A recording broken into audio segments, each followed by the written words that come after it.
Satan viciously opposes Bible translations based on the original Textus Receptus Greek text. For hundreds of years, the Catholic Church controlled people by forbidding translation of the Bible.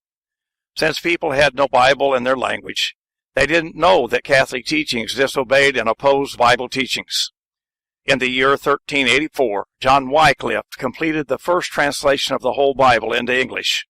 He died the 28th of December that same year. He translated from the Latin Vulgate, so his translation was not perfect. Nevertheless, his translation caused people to question the sincerity and truthfulness of the Catholic Church. And for this, the Papists despised John Wycliffe so intensely that, in 1428, 44 years after his death, at the order of Pope Martin V, his remains were dug up, burned, and cast into the River Swift. William Tyndale was a gifted linguist with a master's degree from Oxford University, whom God called to translate the Bible from the original Masoretic Hebrew and Textus Receptus Greek text into English, which was still against the law at that time. Hearing a Catholic clergyman say, "We had better be without God's laws than the Pope's," Tyndale responded, "I defy the Pope and all his laws. If God spare my life ere many years, I will cause a boy that driveth a plow to know more of the Scripture than thou doest." Tyndale believed Acts 5:29. We ought to obey God rather than men.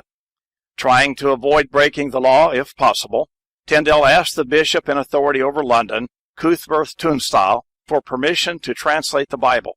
Tunstall denied permission. Therefore, Tyndale fled to Europe to translate the Bible anyway, as God had called him to do.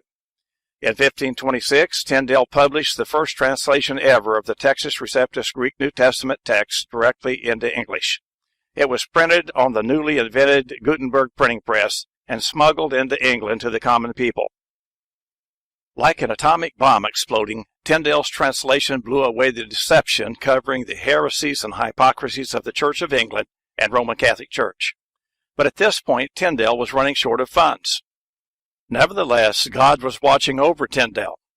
Bishop Tunstall, condemning Tyndale's translation, paid a high price to purchase all the copies from a merchant friend of Tyndale and then publicly burned them. Tyndale's merchant friend gave all the profit from the sale to Tyndale, who joyfully used it to print another more numerous edition, which he then smuggled into England. Tunstall and other Church of England leaders were furious and viciously slandered Tyndale and sought to kill him. Finally, in 1535, Tyndale was betrayed by a treacherous friend into the hands of the Papists, who imprisoned him until the next year, falsely charged him with heresy, then strangled him and burned him at the stake. Tyndale's last words were, "Lord, open the King of England's eyes." The King James Version of the Bible is considered by many to be the fifth and crowning revision and purification of Tyndale's translation. It is said that 84% of the King James Bible is exactly as Tyndale translated it. The King James translators merely updated archaic spelling and corrected errors.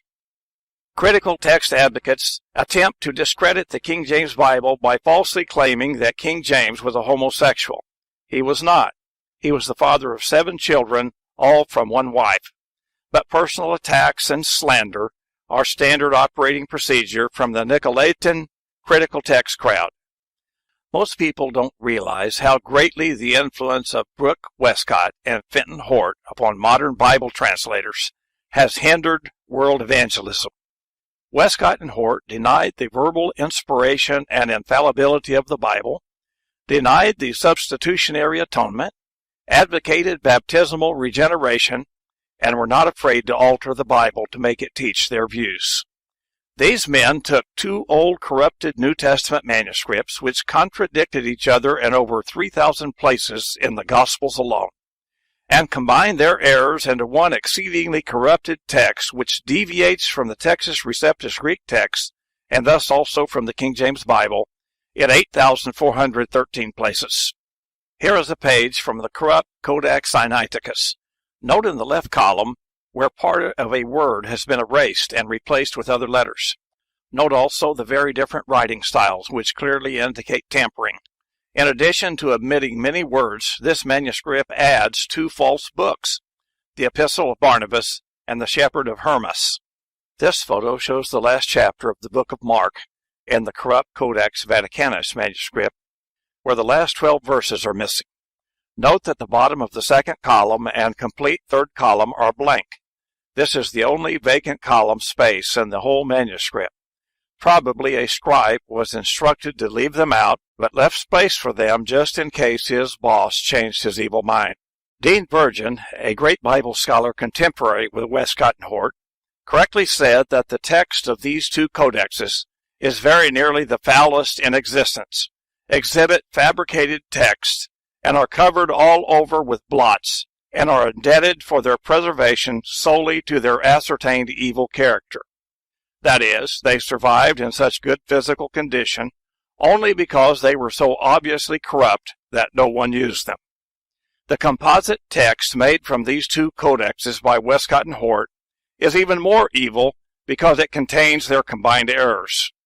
Sadly, the corrupt Westcott and Hort text, as edited by Nessel, Aland, Black, Martini, Metzger, and Wigren, became the source text used by translators of the United Bible Societies and Wycliffe Bible translators, and is the source text for the RSV, the New World Translation of the Jehovah's Witnesses, the NIV, the 1960 revision of the Reina Valera Spanish Bible, and the Ala Bibles of the Maga Alkitab, Indonesia. This man, Dr. Eugene Nida, trained translators for the American Bible Society, the United Bible Societies, the Summer Institute of Linguistics, and Wycliffe Bible translators. He negotiated an ecumenical translation agreement between the American Bible Society and the Roman Catholic Church to make translations that would not offend the Catholic Church. Nida brought the dynamic equivalence translation method to Bible translation. He taught translating thoughts instead of words. The problem with this is that words represent thoughts. So when you change the words, you change the thoughts.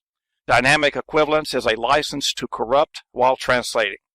God is concerned about the words, as these verses show. For I testify unto every man that heareth the words of the prophecy of this book. If any man shall add unto these things, God shall add unto him the plagues that are written in this book. And if any man shall take away from the words of the book of this prophecy, God shall take away his part out of the book of life, and out of the holy city, and from the things which are written in this book. Dynamic equivalence, translations of the corrupt critical text of Westcott and Hort, are the most effective hindrances to evangelism ever devised by Satan.